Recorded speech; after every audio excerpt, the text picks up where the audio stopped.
Pois é, gente boa. Vejam só, a minha hora também chegou. Está terminando essa longa e bonita viagem ao lado de vocês, iniciada há quase 24 anos.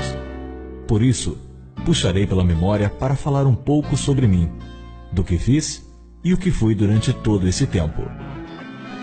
Em 1963, a General Motors do Brasil fabricava apenas caminhões e caminhonetas e iniciou estudos para produzir um automóvel de passeio. O Brasil era então um país de mercado em expansão, com uma ainda recém-nascida indústria automobilística.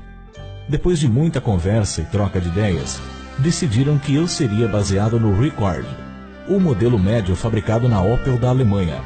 O projeto 676 teve início em 1966.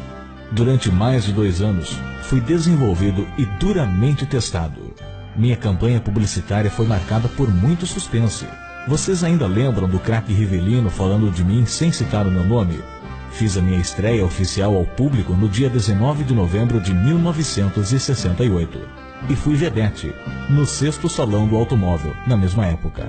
Eu tinha 4 portas, lugar para 6 pessoas, e podia ser comprado em 2 versões de acabamento, Standard e de luxo, e 2 de motorização, 4 cilindros 2.5 ou 6 cilindros 3.8. Fui bem recebido pelo mercado, e era considerado moderno para os padrões daquele tempo. 2 anos depois, comecei a receber retoques na fachada, mudanças de acabamento e outras versões. Em 1971, chamaram-me de SS, e adquiri um porte mais atlético. Faixas na pintura, rodas esportivas, motor de 4.100 cilindradas e câmbio de 4 marchas no assoalho. Em setembro daquele mesmo ano, fui lançado com carroceria de 2 portas, atendendo a uma preferência do público. Era um elegante coupé sem coluna, com traseira fastback. Em 1973, mudaram de novo minha grade dianteira e outros detalhes. Nos modelos 74, os motores foram redimensionados e denominados de 151 4 cilindros e 250 6 cilindros. Em 1975, mudei bastante a frente e traseira e ganhei uma derivada, a perua Caravan. Surgi também na versão Commodoro, ficando com ares de quem usa terno e gravata. Nos anos seguintes, mudei pouco. A Caravan recebeu em 1978 a versão SS. E ainda lembro que dizia a propaganda: leve tudo na esportiva. Aos 10 anos de vida, já sentia que tinha um público fiel, que confiava em mim de olhos fechados. Sabiam que dificilmente iria deixá-los na mão. Concorrentes no mercado? Tive sim, e vários. Todos, porém, viveram bem menos que eu. Maverick, Del Rey e Santana, para citar apenas alguns exemplos. Em 1980, fiquei mais moderno, com faróis retangulares e lanternas envolventes, e todo cheio de poses quando me encheram de luxo e sofisticação, e fui chamado de diplomata. A partir daí, passei a olhar para o Ford Landau sem complexo de inferioridade. Nos modelos 81, meu painel de instrumentos e volante foram totalmente redesenhados. Quando o Landau saiu de linha no início de 1983, tornei-me o mais desejado pelos colunáveis. Acho que foi por isso que desde então a GM investiu mais em mim, de modo a ficar compatível com esse mercado de elite. Para 1985, mudei um pouco novamente, tendo ficado mais luxuoso e confortável. Na versão diplomata, já era preferido pelos executivos e políticos. Mas Commodoro, ou simplesmente Opala, eu também não fazia feio. E aquele pessoal tradicional ali, sempre comigo, dizia que automóvel era Opala. Nos modelos 88, outra plástica. Desta vez, acharam que fiquei com a cara do Monza.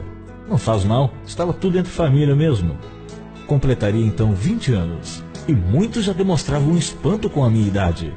Por uma virada nos níveis de vendas, deixaram de me produzir com 2 portas. O brasileiro passara a preferir 4 portas. Já era veterano, mas tinha espírito jovem.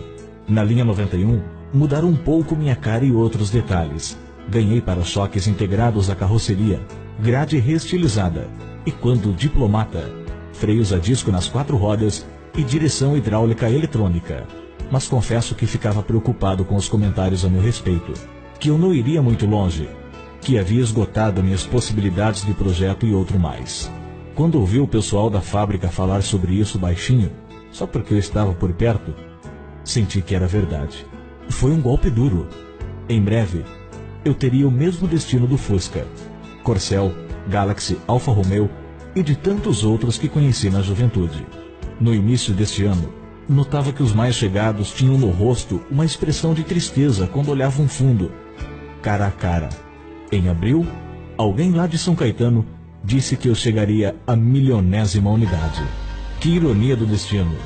Logo soube que seria a última. A gente sempre pensa que ainda é cedo, que poderia ficar mais um pouco. Mas afinal, esse momento difícil chegou mesmo.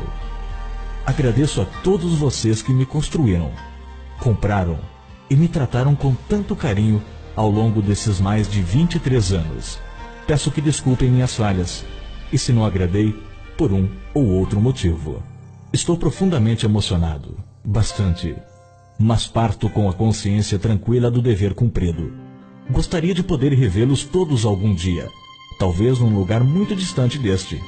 Encerro por aqui, pois os meus faróis já estão cheios de lágrimas. Vou embora, mas entro para a história. Adeus. Eu sou o Chevrolet Opala.